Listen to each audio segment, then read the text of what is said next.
It's almost! He's done it again! Unbelievable! Oh, straight into the roof of the net. Nice one. Straight down the middle. So a good performance.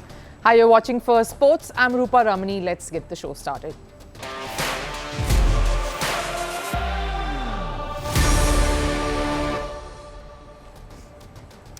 Right, on the show today, Pakistan Cricket Board is scrambling to get a semblance of a Pakistan Super League back on track. The Cricket Board is fraught with many challenges, including the venue itself, and are trying to do some damage control now after their own players expressed of not wanting to get back to Pakistan to play cricket. Meanwhile, over in the IPL, the English cricketers are faced with an ultimatum: either put country above everything else or ruffle the Indian board by ditching the Indian Premier League. What are their options and why is it so critical for England in particular?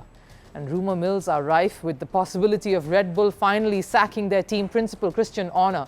Have the poor results and the below par showing to this Formula One season caught up with Max Verstappen and Red Bull? All the happenings around this developing story coming up. But first, a look at the headlines on Sports 360.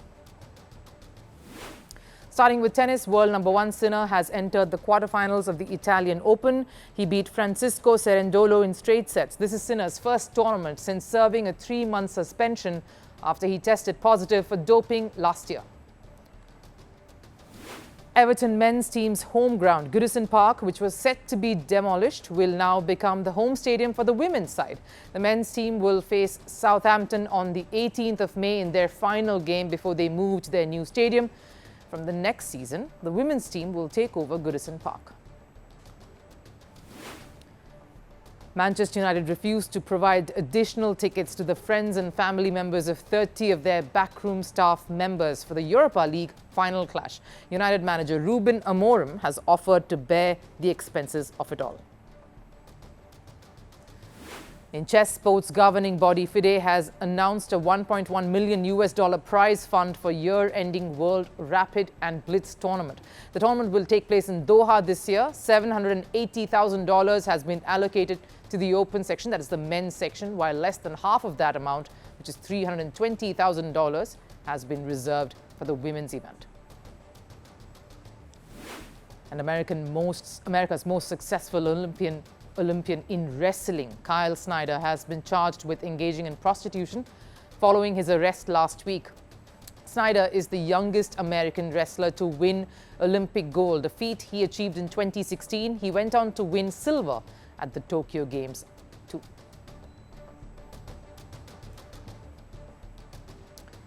The Pakistan Super League is in all sorts of trouble and looks like it is only going to get trickier with each passing day. The league that was forced to halt owing to the tensions between Pakistan and India is now set to resume on the 17th, the same date that IPL announced they would restart.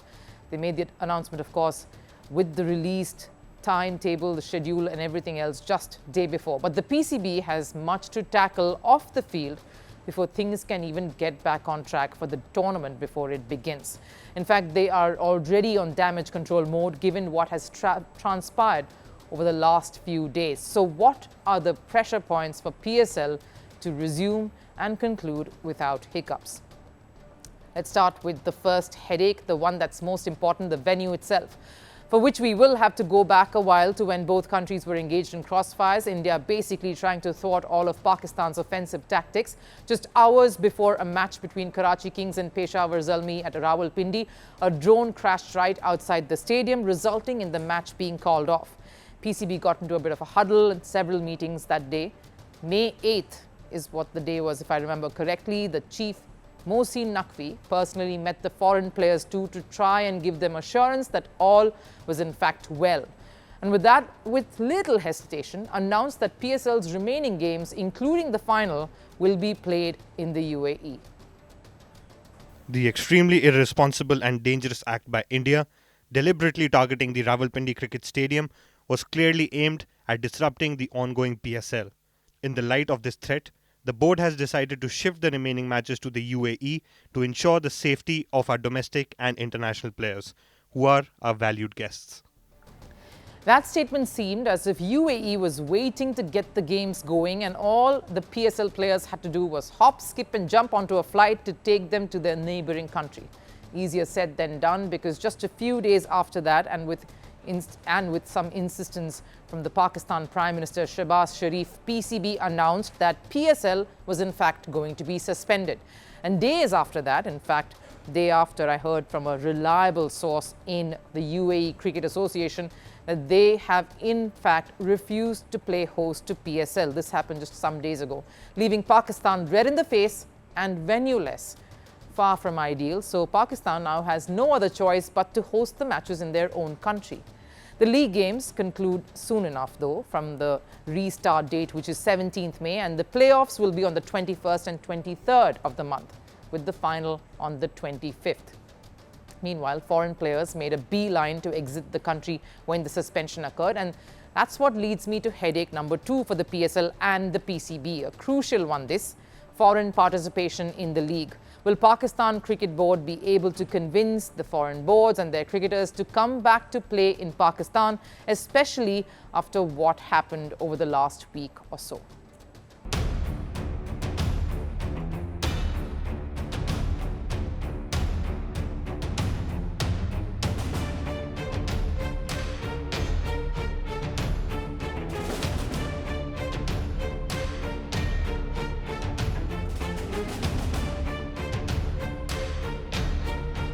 The strong sentiment here is players' safety was compromised, maybe irrevocably so, and foreign cricketers would rather not travel to play there after what has been a horrific experience for them.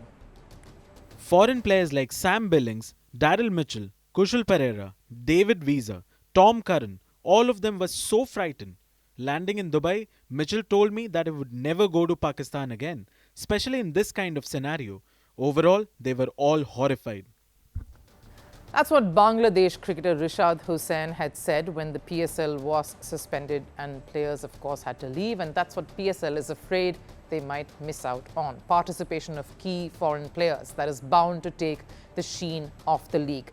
37 foreign cricketers had been drafted in. They were part of the PSL. Few Aussie players may actually return, like David Warner, who's said he will come back to lead Karachi Kings, but according to Pakistan media reports, the 8 New Zealand players, including Kane Williamson, are very reluctant to get back to Pakistan. In fact, PCB, in order to whitewash all of this fear and anxiety that many players were facing and still do, rightfully so, tried doing some damage control. In a statement shared by Lahore Qalandars on their social media handles, the Bangladeshi cricketer did a complete U-turn, apologizing for comments that apparently were misconstrued, were taken out of context. Take a look at the lengthy apology. I'm aware that a recent comment I made has caused confusion and has unfortunately been misrepresented in the media, creating a false perception. The comment was made during a brief interview with Bangladeshi journalists while I was in transit at Dubai airport. It lacked full context and unintentionally overstated the emotions involved. I sincerely regret any misunderstanding it may have caused. I have offered an unconditional apology to Daryl Mitchell and Tom Curran. I hold deep respect for my fellow teammates and truly value the Qalandars brotherhood, where we always stand by one another no matter what. Quite a dramatic change in stance, and one that PSL desperately needed. A rather timid attempt in reshaping a narrative that was already out of their control, and behind the scenes are trying to scramble to fill up the spots that some key foreign personnel may leave in their absence. That is, if they do not rejoin the PSL for the matches in Pakistan. Reports say that PCB has also promised the franchises a mini draft to rope in cricketers to cover for the foreign players who won't make it back, leading to utter confusion and a tournament that now looks like was announced on the very same date as India decided to restart IPL on, just to show the world that all is good and things are back on track like they rightfully should. The reality, though, is far from it.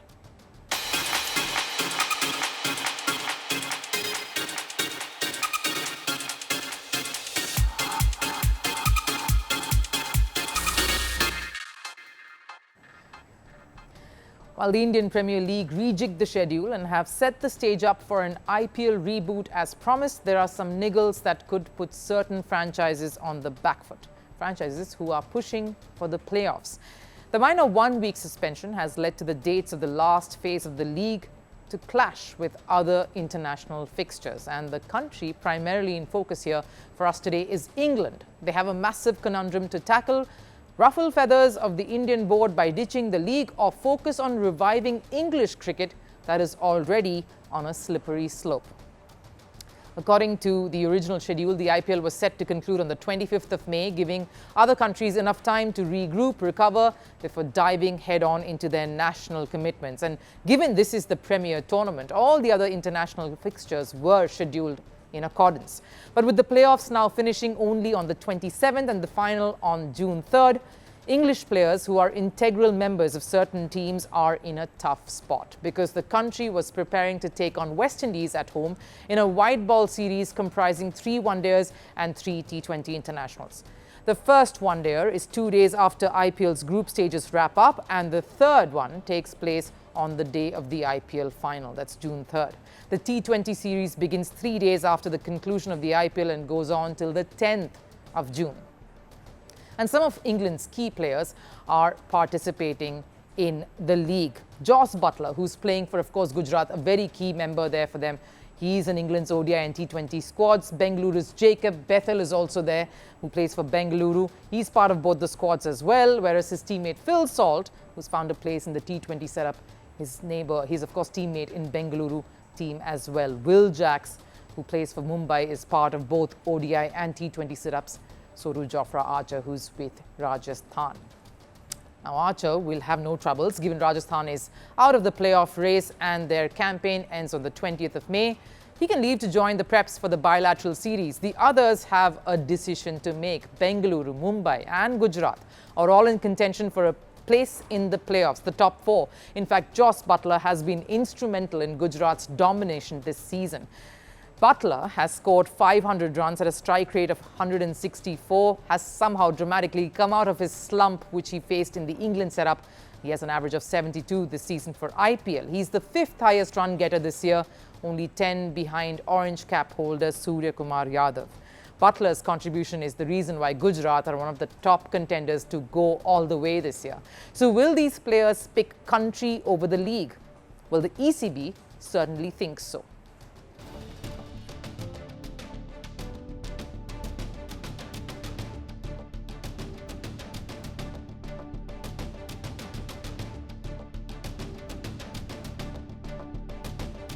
But more than that, it's their captain, Harry Brook, the youngster who's been entrusted with leading England in the white ball format, basically lead them out of the dark tunnel that they find themselves in currently and out towards light. This is the same Brook who decided to give IPL a pause, knowing the ramifications of it, knowing that he won't play the next 2 years, forfeiting $75,000 US, which is what he was bought for, all of that only to focus on England and turning the fortunes of a side that has been appalling in the international stage over the last couple of years. They faltered in the ODI World Cup in India in 2023. They failed to beat India in the semi-finals of the T20 World Cup last year. Had a terrible series against India, limited overs, leading up to the Champions Trophy, where they were knocked out in the group stages itself. All leading to their captain, Jos Buttler, relinquishing his captaincy job. But more than the results, it was the general noise around the England setup and its preparations, the lack of a right attitude that many experts harped on and were reflecting on. So there is certainly pressure on England cricket to start over and on the right foot. And the flip side is ditching IPL and their franchises, who counted on their presence to work out their strategies. That's just not it. Following the IPL, South Africa and Australia, of course, are set to battle it out for the World Test Championship. That's the big final, which starts on the 11th of June, and a majority of players playing in the IPL have been included in the WTC squads of their respective sides. Let's look at Australia first. Of course, it starts with Pat Cummins, who's captaining the Hyderabad franchise. They're out of the playoff race, so no problems there. No problems, of course, for Travis Head as well, his teammate. Josh Hazlewood, who was anyway tending to his niggle, is out too. But of course, there are question marks in Mitchell Starc and Josh Inglis, part of Delhi and Punjab, who are still in contention for the top 4. 8 of South Africa's WTC players also are going to be busy. Kagiso Rabada for Gujarat, Lungi Ngidi for Bengaluru, Tristan Stubbs Delhi, Ryan Rickleton Mumbai. They're all in contention of making it to the playoffs there. Of course, Corbin Bosch as well a Mumbai teammate of Ryan Rickelton, Marco Jansen for Punjab, and Aidan Markran. And South Africa is pretty stern in bringing their players back, because at stake here is the chance for them to win the very first ICC men's seniors title. It is an individual decision, obviously, to return or to play or continue.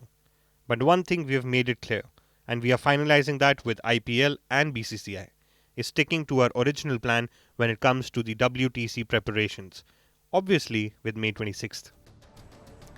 Will South Africa's cricket board be willing to start a feud with BCCI over this? The Australians are already facing heat for their reluctance to return to India. But will South Africa follow suit, especially knowing that their own domestic league is majorly run by IPL franchises? How much will England, South Africa and Australia cricket boards, and of course the players, be willing to lay on the line to keep their promise with the IPL and the franchises? For nearly 2 decades, Christian Horner has been the face of Red Bull Racing, a mastermind behind 6 constructors' titles and the rise of Max Verstappen. But now his empire might be crumbling, with Red Bull struggling in the 2025 season and McLaren stealing all the spotlight. Reports suggest Horner could be ousted as soon as this weekend's Emilia-Romagna Grand Prix. Did the internal tensions, performance concerns and the lingering controversy from last year push him off the edge? Our next report tells you more.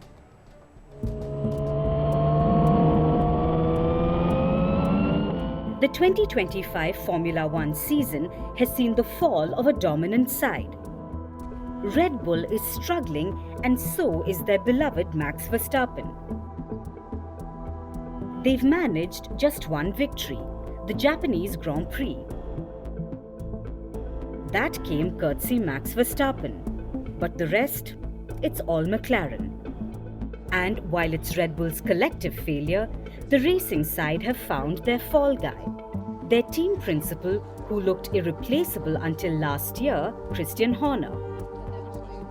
The Brit could be nearing the end of his 19-year reign.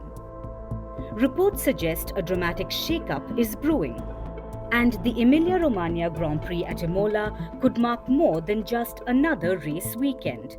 The race this weekend could lead to the biggest shake-up in Formula One's history. The reason? This isn't just any team principal. Since he took charge in 2005, the team has clinched 6 Constructors' Championships. He has groomed world champions. Sebastian Vettel and Max Verstappen have won 8 Drivers' Championship titles between them, Vettel winning 4 between 2010 and 2013, and Verstappen securing 4 consecutive silverwares in the last 4 years. But over in 2025, that charm seems to be wearing off. Red Bull's performance dip has raised eyebrows, and the biggest has come from their own driver Max Verstappen. We're just too slow, basically every lap, and it was honestly not a lot of fun out there in the long run. I'm not entirely happy. While the end of the season is still far away, Red Bull needs a rejig, because when the biggest star says he's not happy, it does raise concerns within the management. So it isn't just the lackluster performance so far that might push Horner's exit. In 2024, a female Red Bull employee accused Horner of inappropriate behavior. Though the issue faded publicly once racing resumed and Horner got off the hook, it hasn't quite disappeared. He is playing the victim when he is the one causing the problems. The team is in danger of being torn apart. It can't go on the way it is. It will explode. Despite the chaotic 2024, Horner still held on to his position. Because even when the whole row put Red Bull's campaign in danger, Verstappen still ended up winning the driver's title. So a successful season gave no reason for Red Bull to go digging. But now the failures are piling up, and so Horner's position looks tenuous. And that has been Red Bull, or should we say Christian Horner's template all along. He sacked Red Bull driver Liam Lawson just after 2 races. Horner didn't show faith in Lawson because he failed to win a single point. It's always been business for Red Bull and Christian Horner, Ironically, if speculations are to be believed, it is now Horner who will have to take the fall. One more bad race, one more misstep, and the curtains may fall on this long relationship. Imola could write the next shocking chapter in F1's history. Time for last serve. America's most successful gymnast, a superstar really in the sporting world, Simone Biles received an honorary doctorate at the Washington University. While receiving the degree, the Olympian had a special message for all the graduates who'd gathered there. Take a look.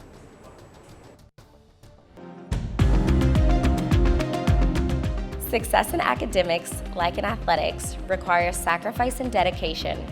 There is a lot of fun along the way, but to make it to the top, you also really need to find joy in the work. People often refer to me as the GOAT.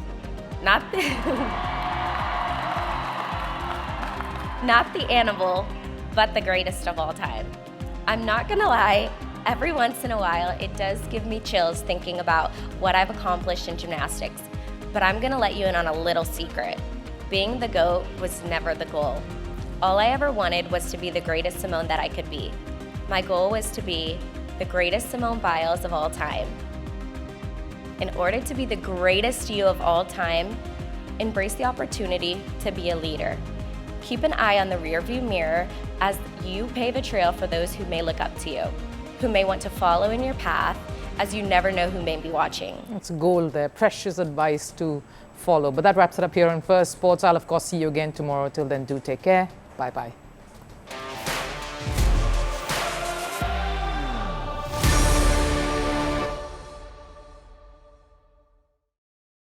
At Firstpost, we are choosing to hold on to accuracy. That means we won't always be first. We may not get you your breaking alert. But what you will get is what we owe you. And that is the truth.